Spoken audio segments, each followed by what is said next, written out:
Hey guys, and welcome back to this channel. In this video I'll be showing you guys how you can add in like a fake movement to your videos on CapCut PC.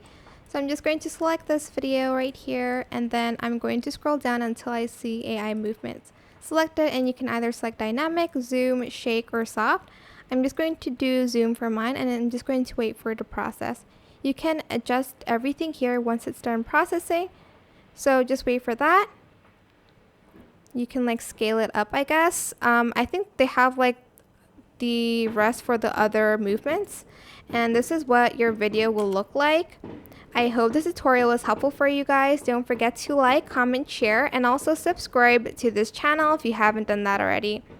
If you have any more questions, just leave it in the comment section down below. I will try my best to answer them all for you guys. And if you found this video helpful, please click the thanks button above the description box down below. Thank you so much for watching. Bye!